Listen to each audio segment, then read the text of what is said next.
He sat in the corner of the precinct break room, ignored by the younger detectives who saw him as a relic from another era. Detective Ray Morrison had been forced into retirement 6 months ago, but something about the unsolved case files scattered across his old desk kept drawing him back to the station. For 30 years, the Miller family murders had haunted every detective who touched the case. An entire family of 4 found dead in their locked home with no signs of forced entry, no murder weapon, and no viable suspects. The case had destroyed careers, ended marriages, and drove one detective to early retirement after a nervous breakdown. But Ray Morrison wasn't ready to let go. What the department didn't know was that during his sleepless nights, Ray had discovered a connection that everyone else had missed, a pattern so subtle and so terrifying that when he finally presented his evidence, it would not only solve the Miller murders, but expose a serial killer who had been operating undetected for 3 decades, claiming over 50 victims across multiple states while hiding in plain sight. Welcome to those who left a trace. Before we dive into this chilling story of obsession, persistence, and the breakthrough that cracked one of the most baffling cold cases in criminal history, tell me in the comments from which city in the world are you watching this video today? And if you believe that some puzzles are worth a lifetime to solve, hit that subscribe button to support stories that honor those who never give up on finding the truth. The Riverside Police Department had seen better days. Budget cuts, staff reductions, and an increasing caseload had transformed what was once a prestigious detective bureau into an overworked unit struggling to keep up with current crimes, let alone revisit cold cases that had already consumed countless hours and resources. Detective Ray Morrison's forced retirement at 62 had been couched in terms of streamlining operations and bringing in fresh perspectives, but everyone understood the real reason. Ray had become obsessed with unsolved cases, particularly the Miller family murders, and his superiors believed his fixation was affecting his ability to handle new investigations effectively. The Miller case had begun on October 15, 1993. When neighbors reported that the Miller family hadn't been seen for several days and newspapers were piling up on their front porch. When police forced entry into a suburban home, they discovered a scene that defied explanation. Robert Miller, age 45, his wife Janet, 42, and their 2 children, Michael, 16, and Amy, 14, were all found dead in their respective bedrooms. What made the case extraordinary was not just a tragedy of an entire family's murder, but the complete absence of any logical explanation for how it had occurred. The house was locked from the inside, with no signs of forced entry. No murder weapon was found at the scene. The victims showed no obvious signs of trauma, and initial autopsies were inconclusive about the cause of death. Most disturbing of all, there were no viable suspects. The Millers were well-liked in their community, had no known enemies, and their financial records showed no indication of problems that might have motivated violence. Over the following 3 decades, the case had been assigned to 12 different detectives. Each had approached the mystery from a different angle. Domestic violence, robbery gone wrong, cult activity, poisoning, even the possibility of some unknown medical condition that killed the entire family simultaneously. Every theory had been explored. Every lead had been followed, and every potential suspect had been cleared. The case files had grown to encompass 14 boxes of evidence, witness statements, photographs, and investigative reports. 5 detectives had requested transfers to other departments rather than continue working on what they considered an unsolvable mystery. One detective, James Parker, had suffered what his family described as a nervous breakdown after spending 2 years convinced that he was on the verge of a breakthrough that never materialized. Ray Morrison had been assigned the Miller case in 2018, 5 years before his forced retirement. Unlike his predecessors, Ray had approached the investigation not by trying to develop new theories, but by meticulously reviewing every piece of evidence that had been collected over the previous 25 years. His methodology was painstakingly slow, but Ray believed that somewhere in the accumulated documentation lay a clue that previous investigators had overlooked. During his active years on the case, Ray had digitized thousands of pages of reports, created detailed timelines of the investigation, and cross-referenced every piece of evidence with similar cases in national databases. His work had been thorough but had produced no breakthroughs, leading his superiors to conclude that Ray was wasting valuable time on an unsolvable case. But retirement hadn't ended Ray's involvement with the Miller murders. Unable to let go of what he considers life's most important work, Ray had convinced Lieutenant Sarah Martinez to allow him to continue reviewing the case files as a volunteer consultant. Officially, the arrangement gave Ray access to the evidence during off hours when he wouldn't interfere with active investigations. Unofficially, it kept Ray occupied with work that his former colleagues considered harmless, busy work for a detective who couldn't accept that some cases would never be solved. Ray's wife Patricia had grown accustomed to finding him hunched over case files at their kitchen table in the early morning hours, surrounded by photographs and documents that most people would find disturbing to have in their home. "Ray," she would say, "you've been retired for 6 months. Don't you think it's time to find a new hobby?" But Ray couldn't explain to Patricia what drove his obsession with the Miller case. It wasn't just a puzzle of an unsolved murder. It was a growing conviction that the Miller family's deaths were connected to other cases that had never been linked. Ray had begun to see patterns that he couldn't yet articulate, similarities that suggested a larger truth hidden within what appeared to be an isolated tragedy. The breakthrough came on a Tuesday morning in March, 6 months after Ray's retirement, when he was reviewing crime scene photographs in the Miller house for what must have been the 100th time. Ray had always been struck by the orderliness of the scene. Despite being the site of 4 murders, the house showed no signs of struggle, no overturned furniture, no indication that the victims had been aware of any danger. But on this particular morning, Ray noticed something in a photograph of Amy Miller's bedroom that he had somehow overlooked during years of previous examinations. On Amy's desk, barely visible in the background of a crime scene photo, was a small ceramic figurine, a white dove with spread wings that appeared to be a decorative piece typical of what a teenage girl might display in her room. Ray stared at the photograph for several minutes, certain that he had seen an identical figurine somewhere else in his years of police work.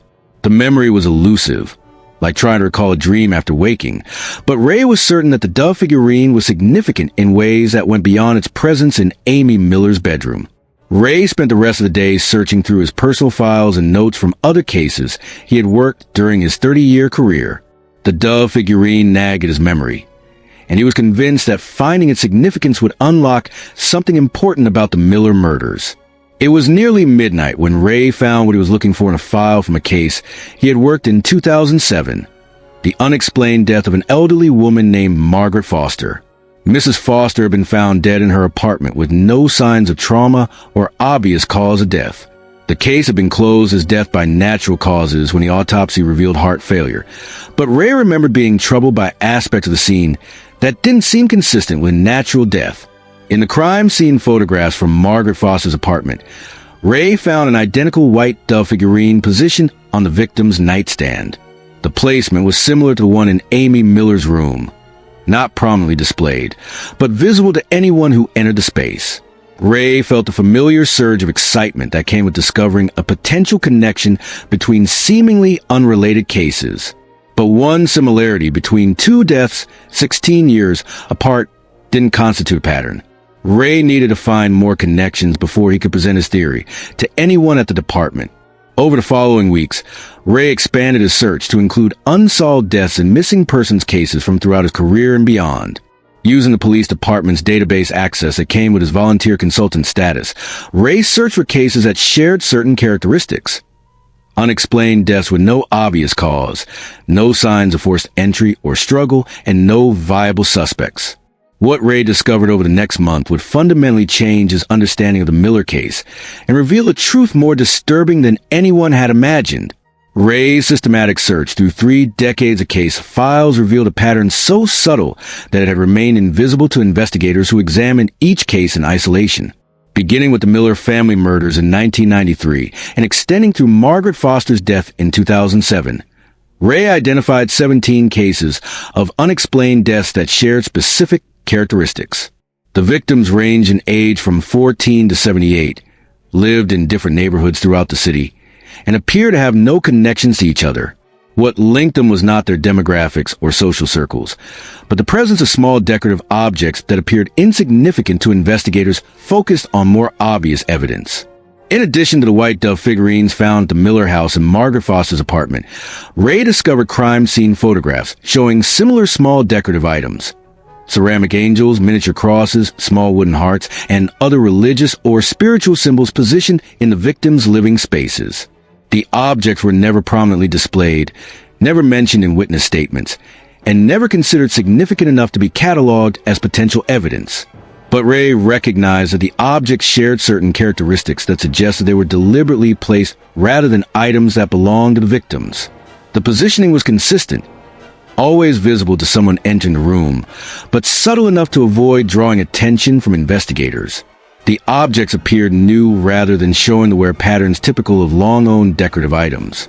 Most importantly, when Ray contacted surviving family members, none could recall the victims owning the specific items found at the crime scenes.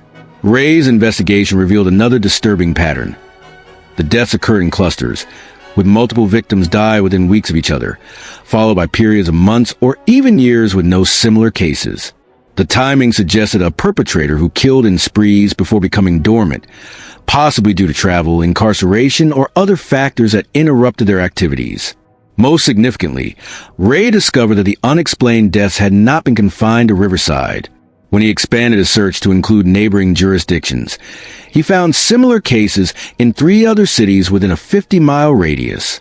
The pattern of decorative objects left at crime scenes was consistent across all locations, suggesting a serial killer who had been operating undetected for decades. Ray realized that he had discovered evidence of what might be one of the most prolific serial killers in American history. Someone who had perfected a method of murder that left no obvious traces, and who had avoided detection by keeping individual kill counts in each jurisdiction low enough to avoid triggering multi-agency investigations. But Ray also understood that his theory would be difficult to prove without additional evidence linking the cases. The decorative objects were circumstantial evidence at best, and the lack of obvious connections between victims would make it challenging to convince his former colleagues that they were dealing with a serial killer rather than a series of coincidental deaths. Ray decided to focus his investigation on identifying how the killer selected victims and gained access to their homes.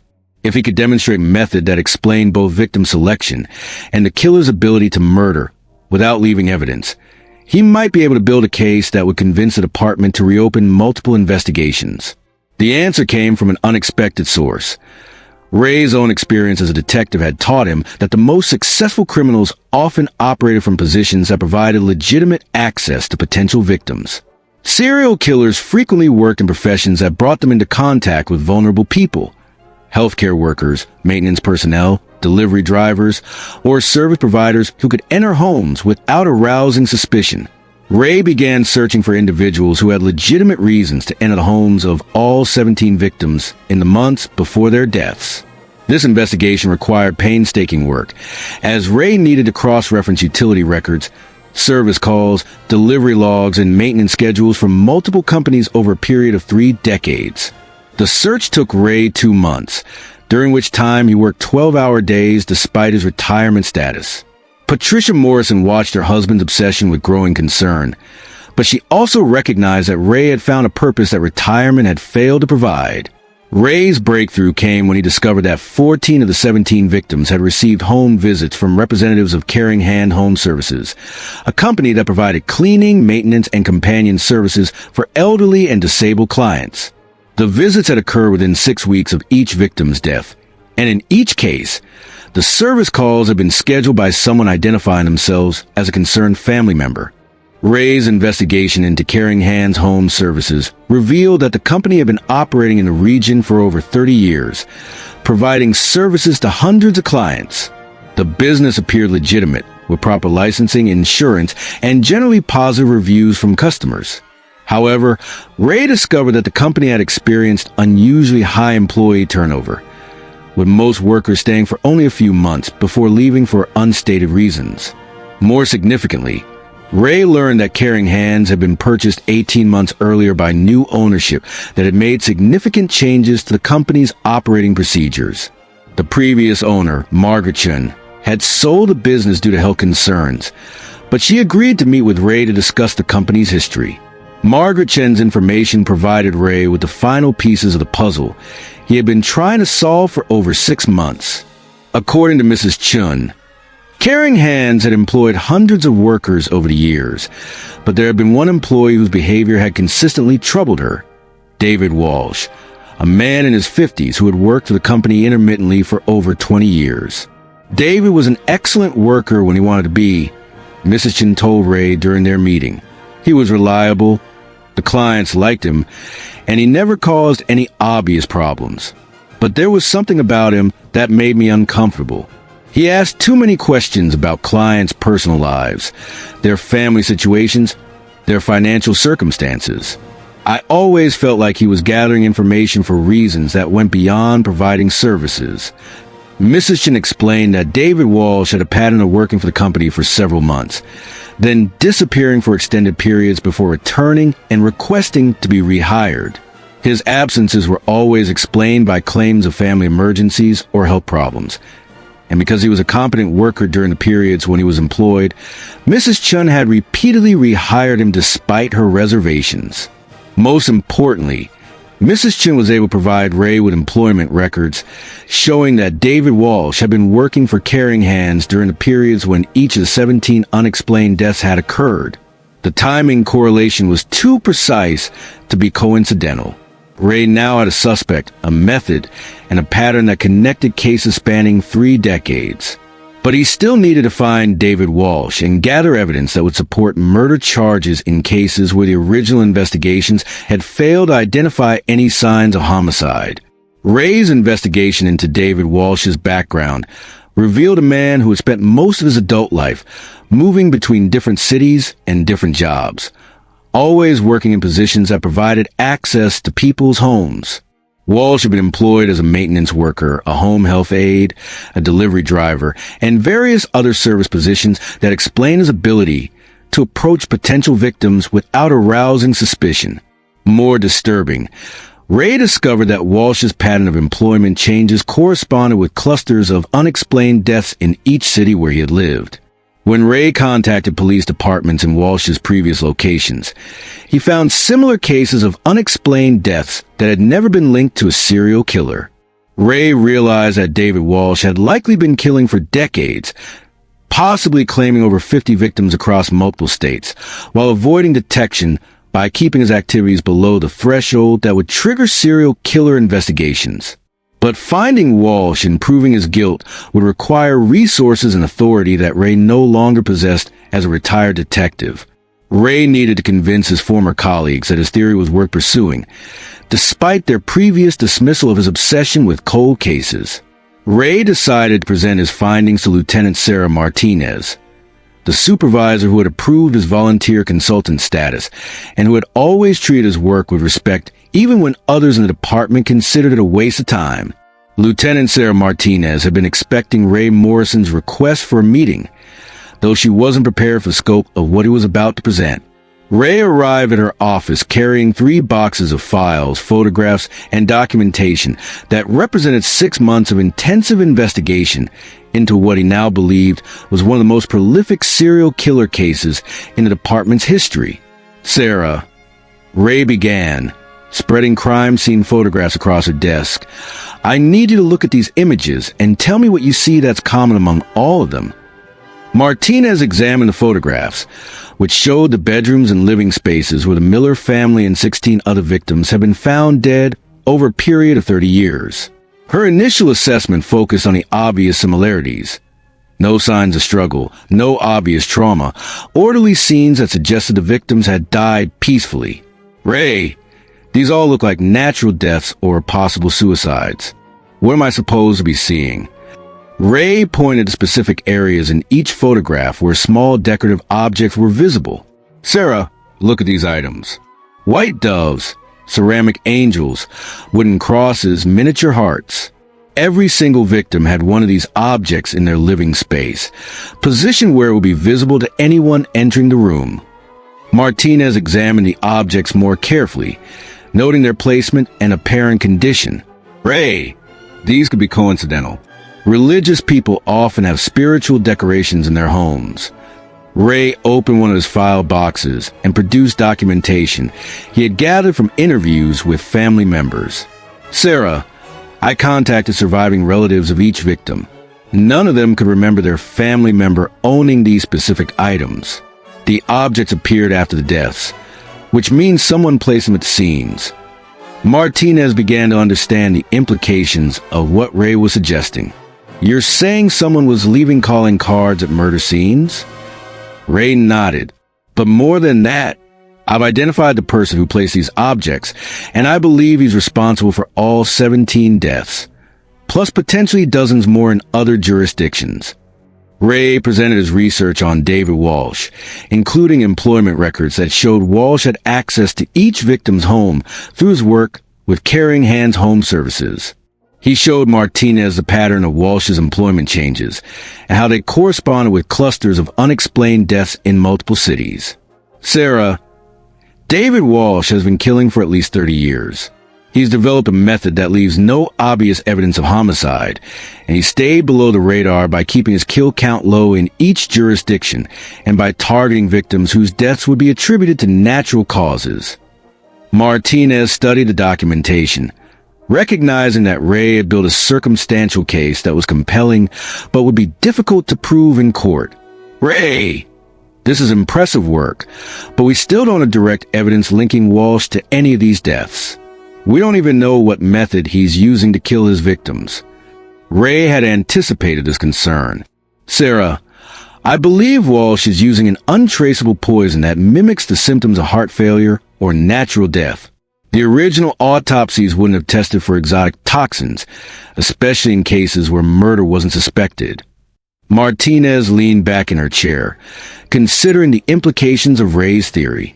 If he was correct, the department would need to reopen multiple cases, coordinate with other jurisdictions, and launch a manhunt for a serial killer who had been operating undetected for decades.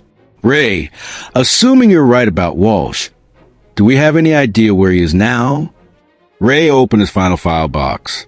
"Sarah, that's the most disturbing part of this entire investigation. According to employment records, David Walsh started working for a home healthcare company in Phoenix, Arizona, 3 months ago. Since then, Phoenix police have reported 4 unexplained deaths of elderly clients who receive home healthcare services."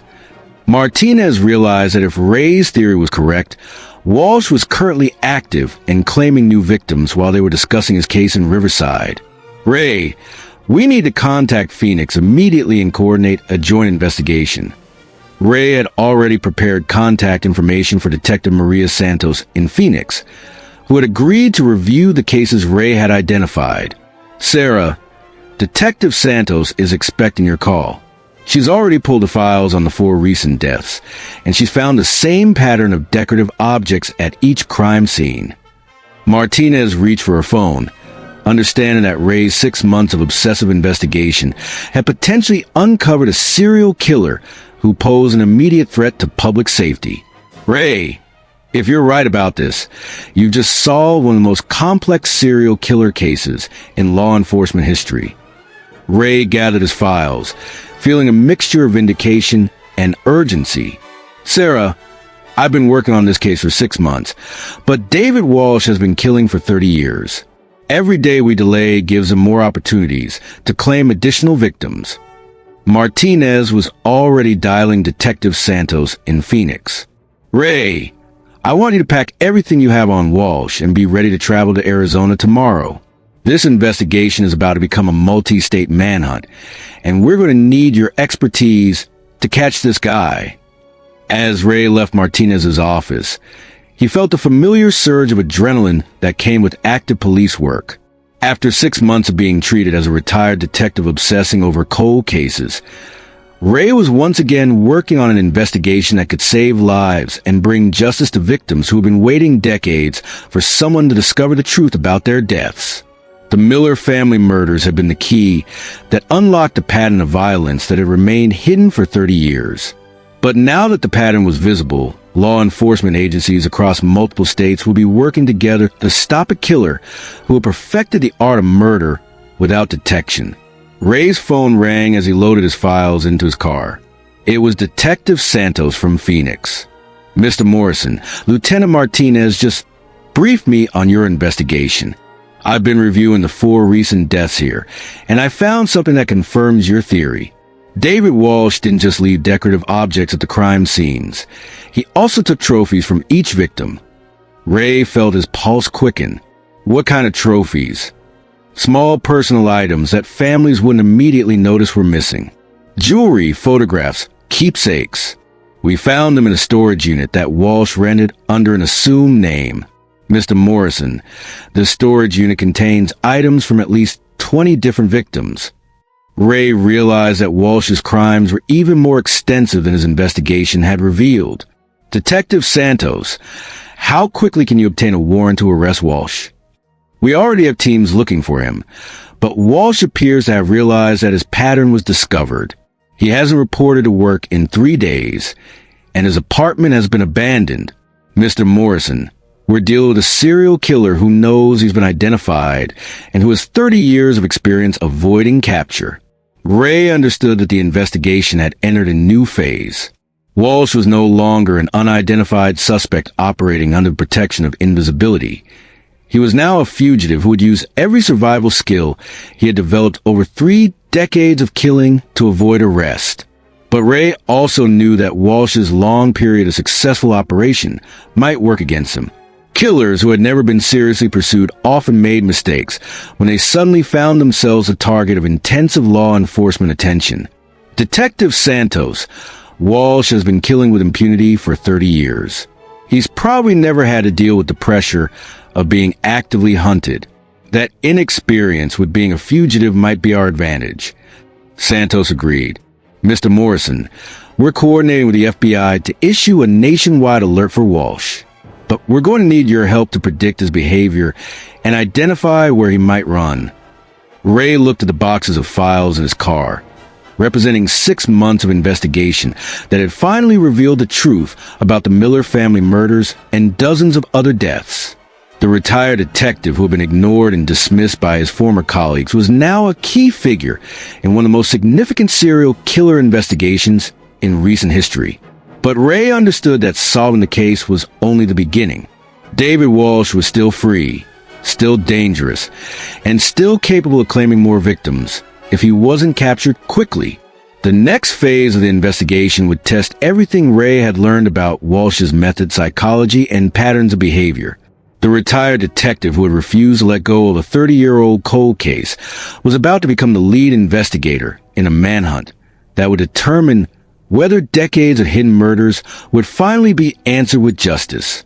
The joint task force assembled to capture David Walsh represented one of the largest serial killer investigations in recent memory, involving detectives from 6 different states and FBI behavioral analysts who specialized in long-term predatory criminals. Ray Morrison found himself at the center of the investigation, his months of solitary research now serving as a foundation for a coordinated law enforcement effort. The Task Force Command Center was established in Phoenix, where Walsh's most recent activities provided the freshest leads. Ray arrived with his complete collection of files, which had grown to include detailed psychological profiles, geographic analysis of Walsh's hunting patterns, and predictive models for where he might flee when he realized he was being hunted. FBI Special Agent Catherine Rhodes, who led the task force, had reviewed Ray's work during the flight to Phoenix. Detective Morrison, your investigation represents some of the most thorough cold case work I've seen. You've essentially single-handedly identified a serial killer who has been invisible to law enforcement for 3 decades. Ray appreciated the recognition, but his focus remained on capturing Walsh before he could claim additional victims. Agent Rhodes, Walsh's success has been based on anonymity and routine. Now that his pattern has been exposed, he's operating without the advantages that have kept him safe for 30 years. The task force's first priority was understanding Walsh's current resources and likely escape routes. The storage unit in Phoenix had yielded evidence linking Walsh to at least 27 victims across 6 states, but it also provided insights into his methods and psychology that would be crucial for predicting his behavior as a fugitive. Detective Santos showed Ray through the evidence that had been recovered from Walsh's storage unit. Mr. Morrison, this collection represents 30 years of killing. Walsh kept detailed records of each victim, including photographs, personal items, and what appeared to be journals describing his interactions with them. Ray examined Walsh's journals, recognizing that the killer had documented his crimes with the obsessive detail typical of organized serial killers. But Walsh's writings also revealed psychological patterns that suggested how he might behave when cornered. Agent Rhodes. Walsh's journals show that he views his killing as a form of service. He believes he's helping his victims by ending their suffering. That messianic complex suggests he won't simply disappear when he's identified. He'll try to continue killing, even as a fugitive. The psychological profile that emerged from Walsh's documents painted a picture of a killer who had developed increasingly sophisticated methods over 3 decades of practice. His early victims had died from obvious poisoning that required crude toxins and caused noticeable symptoms. But his recent victims showed no signs of toxic exposure, suggesting that Walsh had refined his methods to include substances that were completely undetectable in standard autopsies.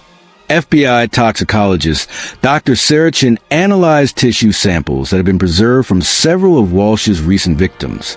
Agent Rhodes, I'm finding traces of synthetic compound that mimics the effect of heart failure, but breaks down rapidly after death. This substance would be virtually undetectable unless investigators knew specifically what to look for.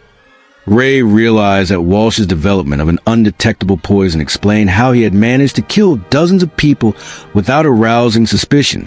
Dr. Chun, where would Walsh obtain this kind of specialized toxin?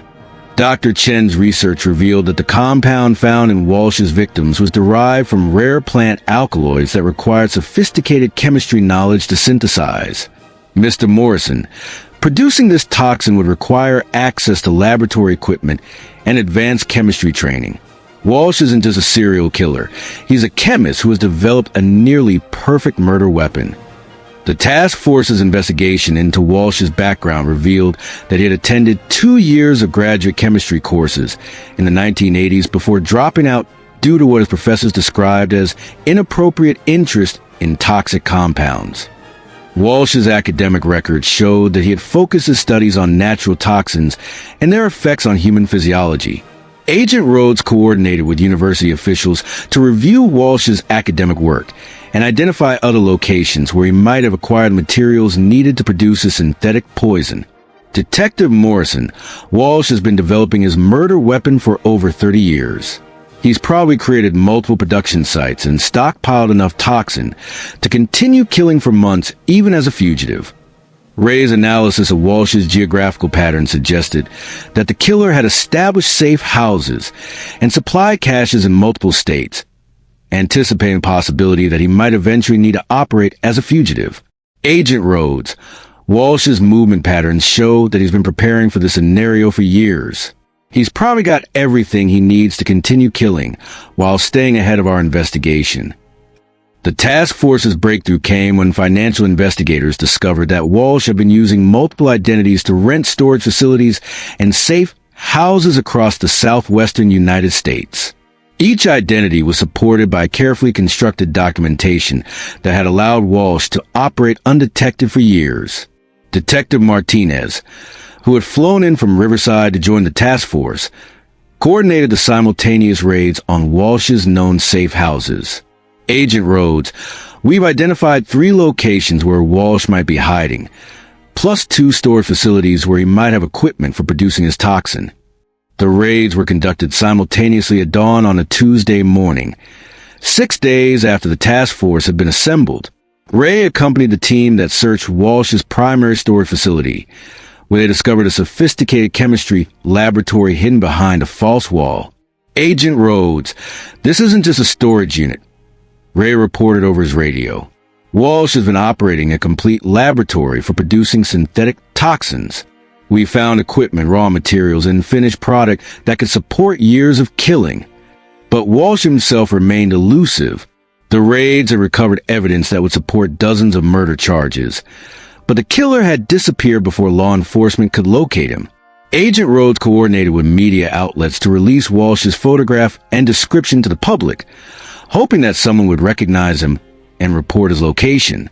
Detective Morrison, Walsh has been invisible for 30 years because he looked like everyone's helpful neighbor. Now that his face is public, that same ordinariness might work against him. Ray studied the most recent photographs of Walsh, noting how the killer had aged and changed his appearance over the years.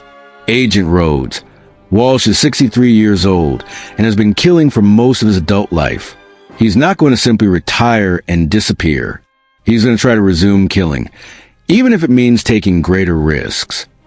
The task force's prediction proved accurate when Phoenix police received a report of suspicious death at a senior living facility where an unidentified maintenance worker had been seen entering the victim's apartment shortly before the death was discovered.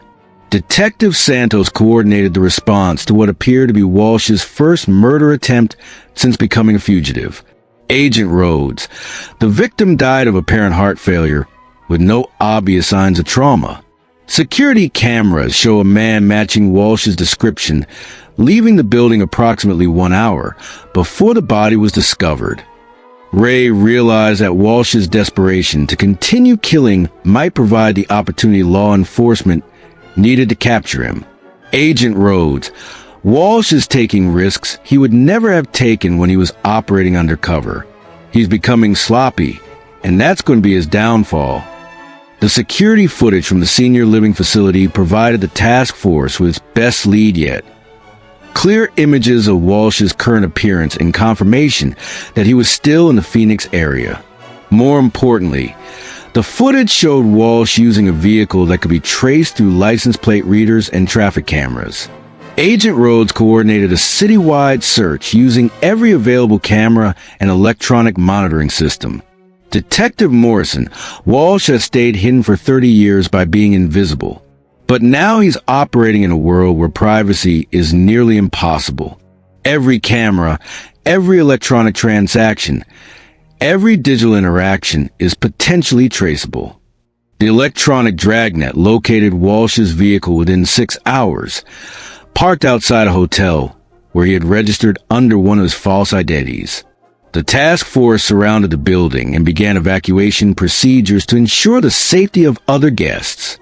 Ray watched from the command post as tactical teams prepared to arrest a killer who had avoided capture for 30 years. Agent Rhodes. Walsh knows this is the end. A man who has killed for 3 decades isn't going to surrender peacefully. The arrest operation was conducted with overwhelming force, designed to prevent Walsh from having any opportunity to use his toxins against law enforcement officers or innocent civilians.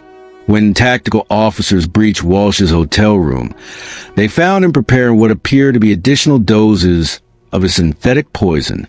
Walsh's surrender was quiet and almost anticlimactic. The man who had terrorized communities across multiple states for 3 decades offered no resistance when confronted by armed officers. His only words during the arrest were a request to speak with a detective who figured it out. Ray entered the interview room where Walsh was being held, facing the serial killer whose crimes had consumed 6 months of his retirement and 30 years of law enforcement investigation. Mr. Walsh. Ray began, "I'm Detective Ray Morrison. You asked to speak with me."